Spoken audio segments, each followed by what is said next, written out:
В этом видео вы узнаете о том, зачем мужчинам внебрачные дети. 4 причины. Прежде чем продолжим, маленькая просьба к вам. Нажмите, пожалуйста, на колокольчик и подпишитесь на канал.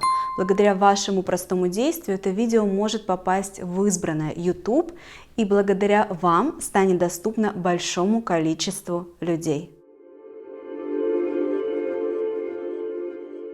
4 частые причины, зачем мужчине внебрачные дети. Первая частая причина, когда она, любовница, очень хочет ребенка, немножко настаивает или немножко сильно настаивает, говорит об этом своем желании, и он соглашается из опасения потерять ее. Это очень частая причина, когда ему, например, около 50, у него есть жена и семья, там есть дети, и она любовница. Ей до 30, около 30, у нее еще нет детей, и она ему говорит постоянно, что я потрачу с тобой время зря, ты на мне не женишься, а мне очень нужен ребенок, я как женщина хочу реализоваться, это нормальное женское желание, давай.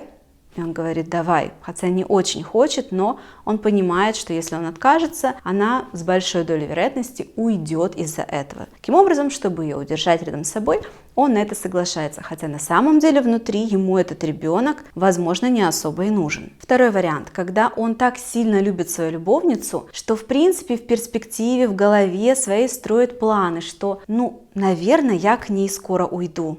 И так как он это планирует, то может заранее начать создавать этот уют, быт, семью. Он может, например, сделать дачу, поселить там ее и подумать, что время идет, а я хочу с ней ребенка в будущем, а мне уже, допустим, 50, а вдруг я уйду к ней через 10 лет, а в 60 вдруг мы уже не сможем. Давай-ка заранее. Думает он так про себя, а ей может рассказывать это все как-то немножко приукрашенно, не объясняя вот всю эту хронологию событий в его голове. Соответственно, часто, если мужчина не просто хочет ребенка, но еще и обустраивает быт очень хорошо для этого, или, может быть, даже прямо обещает, что давай родим, а я к тебе уйду. Соответственно, скорее всего, он предполагает, что такой вариант возможен, что в дальнейшем это будет его семья. Но то, что возможно, это не гарантированно, что будет так. Поэтому здесь нужно быть аккуратным. Это достаточно интересный вариант и, возможно, перспективный, но где нужно подложить соломку. Аккуратно. Третья причина, когда жена живут долго, жена не может родить ребенка, у жены какие-то есть особенности со здоровьем, а мужчина очень хочет ребенка. Почему? Не потому, что он, может быть, супер хочет с ним возиться, навряд ли он мечтает ему памперс менять, или очень хочет водить его в садик на какие-то мероприятия. Чаще всего мужчины думают о будущих детях с точки зрения осеменителя. Мужчина хочет интуитивно, генетически он хочет оставить свое семя как можно больше где, потому что для мужчины это такой некий условный социальный статус состояться. Мужчина, у которого детей вообще нет, и он знает, что не будет, и не по его причине, не потому что с его телом что-то не так, а с телом жены, скорее всего, захочет реализовать свою эту потребность при помощи другой женщины. Есть еще одна четвертая причина, которая на самом деле немножко ближе уже к аномалии, но я такое встречала, мне рассказывала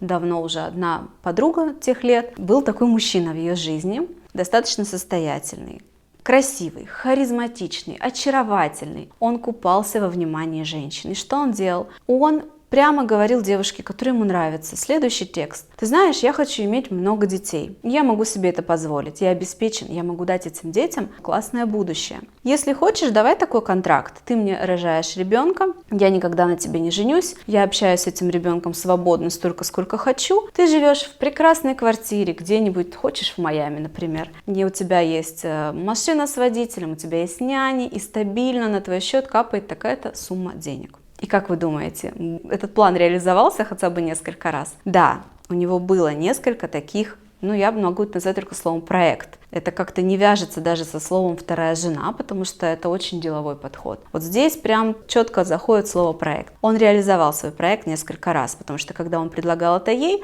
Он открыто рассказывал, что у меня уже вот там, вот у меня в Дубае живет такая семья, вот в Майами есть, хочешь, будешь второй. Где ты хочешь жить, где тебе откликается, где ты хочешь растить нашего ребенка. Точнее, даже, там непонятно, наш, не наш. То есть это нестандартная ситуация, но тем не менее такое бывает. Это пример с обеспеченным мужчиной. Наверняка есть мужчины, у которых есть тоже потребность зачать и сделать женщинам осознанно много детей, при этом они могут быть менее социально реализованными, менее финансово обеспеченными, но тем не менее это делать. Почему у мужчины может быть такое, казалось бы, странное желание? Что-то в его психике зарыто глубоко вот такое необычное, какая-то травма, которую он реализует и компенсирует путем того, что делает в мире много детей. Мужчина считает ребенка своим потомством. Причем, считая его потомством, он не всегда чувствует необходимость давать что-то этому потомству. Захочет ли он ему давать или нет, это уже скорее зависит от его характера, личности, воспитания, от его мыслей. Но вот это желание потомства, оно бессознательно. Это природа, генетика толкает нас хотеть детей. Если бы мы в этот момент рассуждали только здраво головой, не все из нас хотели бы детей. Но